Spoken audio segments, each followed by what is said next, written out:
We stand here today at St. Paul's National Catholic School in Ratoath, County Meath. McEntee is in the school today for an assembly, and we hope she will come and answer some questions that concerned parents have.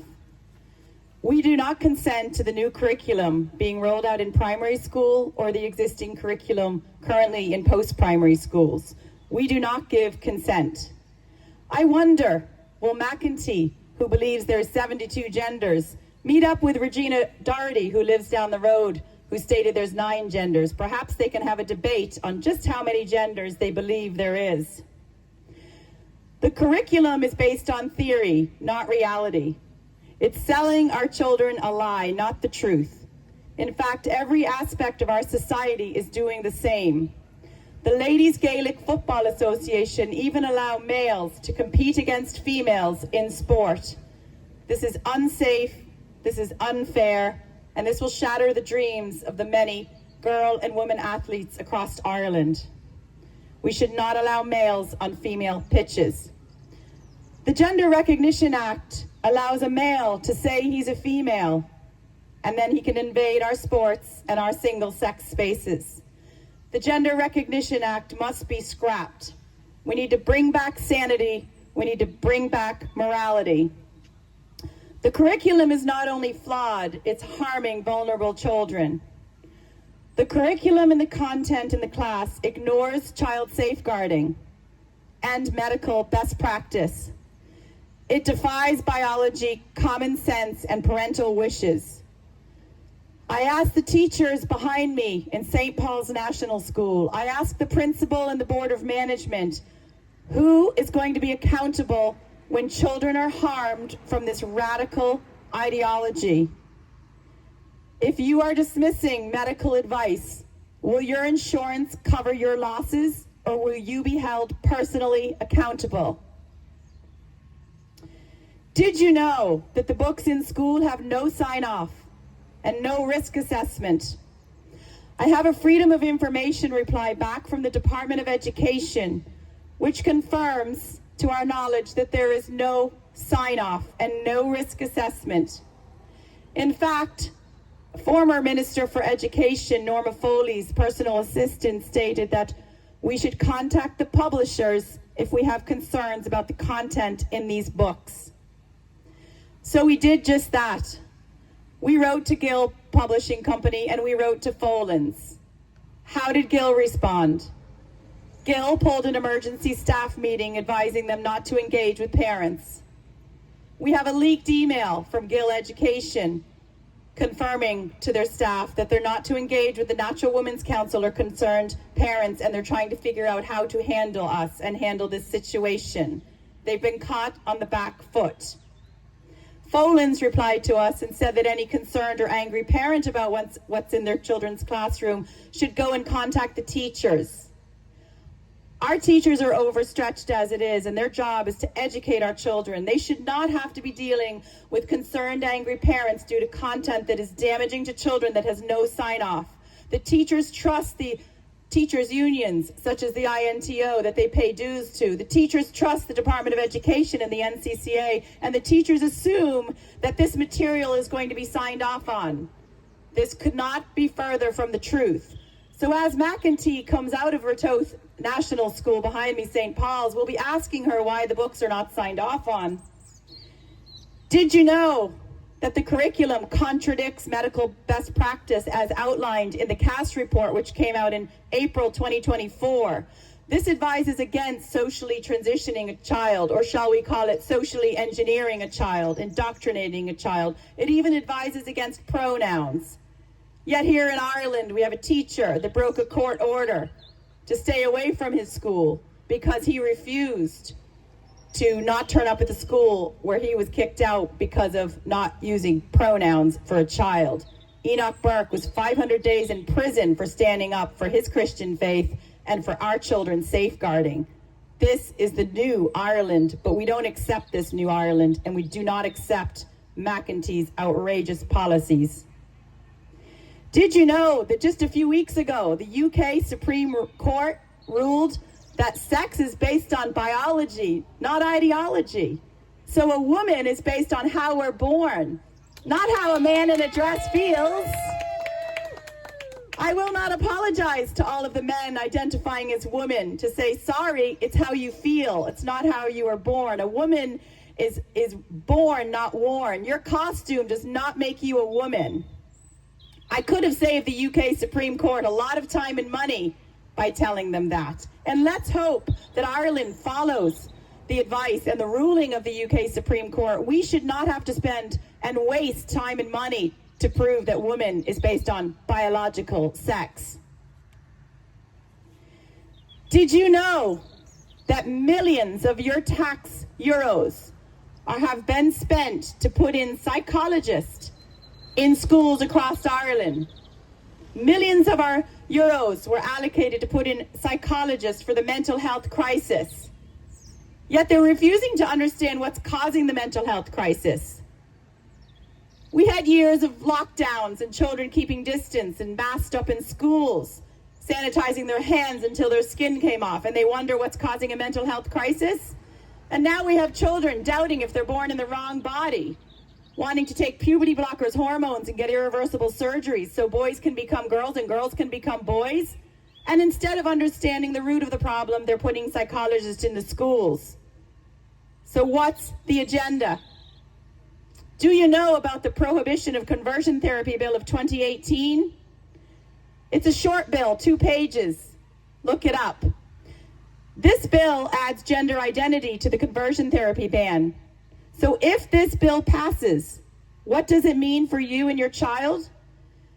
It means that if a child in school or anywhere suffers gender confusion and they seek help from an expert, and in the bill it defines that as an educator, their teacher, psychologist, or therapist.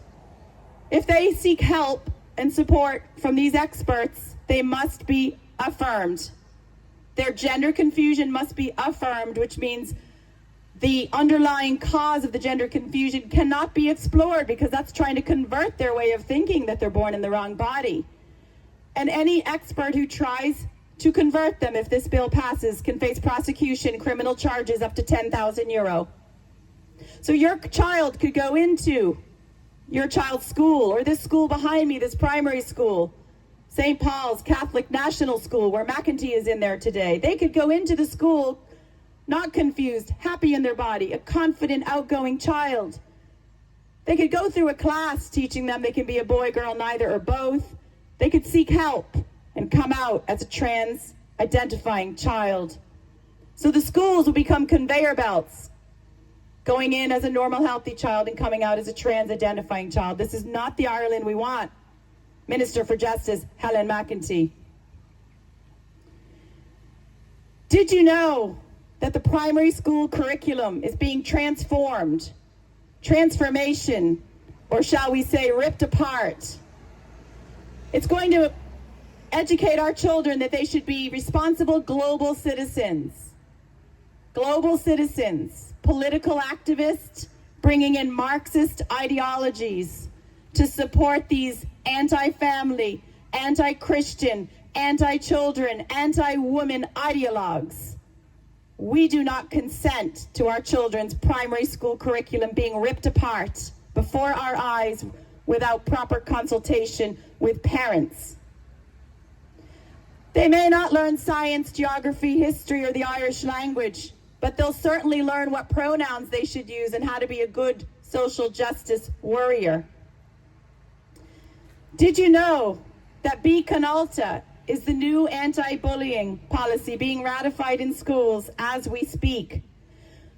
Bí Conulta means be kind in Irish, but this new policy is anything but kind. It brings LGBTQI+ and transgender issues and indoctrination into primary and secondary schools through the back door under the guise of kindness and enshrining it in the school policy.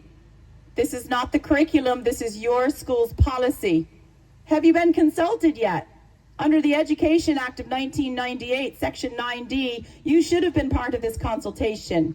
I received mine a couple of weeks ago and submitted a draft on my feedback. We're launching our campaign to advise parents about the Beacon Ultra policy in the next couple of days. You'll get an overview on the policy, what it means, the risks of the policy. You will have a letter to send to your school, your TD, and if you're a Catholic ethos school like St. Paul's, you can send a letter to your priest, because this policy contradicts biology, but it also undermines the word of the Catholic Church. It defies the word from the Catholic ethos of your child's school. So this policy should be scrapped. We already have anti-bullying policies that can be used to keep our children safe from bullying. Did you know that our own child safeguarding laws are being dismissed, ignored? The Children First Act of 2015 states that sexual abuse, and I quote, is showing sexually explicit material to children, which is often a feature of the grooming process by perpetrators of abuse. The Children First Act of 2015, under the section emotional abuse, states seriously inappropriate expectations of a child relative to his or her age and stage of development. So please tell me how a 5-year-old is mature enough to understand that they should be changing their bodies and that they can become a boy, girl, neither or both. Is that age or stage appropriate? It's being used in the classrooms for primary school in the Busybodies booklet now as we speak, and it's in the junior cycle already. Every textbook, including English books, are riddled with this gender ideology, which is harmful to children. In summary, the new curriculum is not science-based. The curriculum does not take a science-based approach, it takes an ideological one. It ignores the ruling of the Cass report, the gold standard medical best practice report on how to deal with gender-confused children. It also does not take into account the UK Supreme Court ruling. Sex is biological, not a feeling.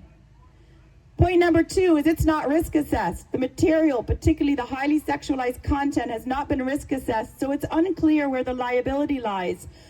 The Department of Education said go to the publisher. The publisher said go to the teachers. And I have gone to my children's teachers and principal about this, and every parent should be doing the same. Point number 3, parents were excluded in this process. We were excluded. We did not give our permission to have this content that Miss McEntee behind me in this school is pushing into our children's classroom. There is no accountability. The whole process is shrouded in secrecy. And I'm going to share with you some sample content, and I have all of the books and evidence to back this up. I've looked through all of the textbooks, all of the curriculums, and probably about 100 library books. In the curriculum, there's one book called My Wellbeing Journey for age 12. It includes 7 pages on detailed masturbation. There's even a group activity to talk about masturbation, so the boys and girls in the class can talk about how it's done, when it's done, mythbusters for masturbation. Are you okay with that for your child?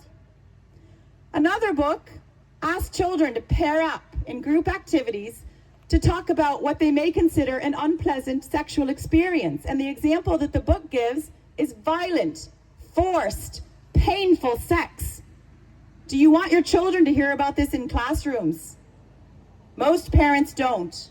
But Minister McEntee, as she's in there celebrating at an assembly at St. Paul's, she's pushing it in school. The curriculum is not only the only thing harming children. Ireland still prescribes puberty blockers, despite the fact that 22 United States have banned them, as well as other countries in Europe, such as the UK and some of the Nordic countries. They've banned the puberty blockers. There's no long-term studies. These permanently harm our children. They even cause brain development issues and osteoporosis. However, is it any surprise that Minister McEntee is pushing gender into the hate crime legislation? She signed 72 genders into that. She's pushing gender into every textbook in Ireland. Is it any surprise when McEntee's husband works for AbbVie, the company that produced puberty blockers? Puberty blockers are harmful. As I said, they've been banned, and the Cass report found that there's very little research on the safety. So what are we doing about McEntee's conflict of interest? I wrote to the Standards and Public Office Commission, SIPO, this week to investigate whether Minister for Education Helen McEntee has complied with her obligations under the Ethics in Public Office Act of 1995 and the Standards in Public Office Act of 2001, particularly with respect to declaring a statement of additional interests as required under the Code of Conduct for Office Holders 2003. This complaint arises from concerns about a potential conflict of interest related to the involvement in the Criminal Justice Hate Offences Bill of 2022 and the curriculum in our children's schools. So today, we ask for the resignation of Minister Helen McEntee. We oppose the sexualization and the indoctrination of our young, innocent, vulnerable children. This is state-sponsored child abuse, and we cannot afford another child abuse scandal in this country. Enough is enough. So it's high time that parents learn what's in the classroom. It's high time that those books the government bought, those SPHE books locked away every night in your children's locker at school, it's time you got those books out and looked in the pages for yourself. Why do you think they're purchased by the state and locked up? Why do you think there's secrecy packs in the book, class contracts? Why do you think the NCCA produced a document that says what happens in the classroom stays in the classroom? Why do you think they're spending 9 million euros on phone pouches to lock your child's phone away? Because children have been recording what their teachers are saying and what's in the books, and they don't want you to know as parents. We have one shot to get our children's childhood right, one shot only. Childhood goes by in the blink of an eye, and as a mother to 2 small children, I can tell you that for sure. It's too fast. Parents do not give consent to this, and it must stop now. We look forward to meeting Minister Helen McEntee as she comes out of St. Paul's National Public School here in Ratoath, County Meath, and we look forward to attending many more events like this. And thank you so much to all of the concerned parents in this school behind me who contacted the Natural Women's Council and asked us to assemble here and asked us to confront Minister McEntee with these questions. Not every parent feels comfortable speaking up at this point, but we need more to do so, and we need to break that silence. We hope to see Ms. McEntee soon.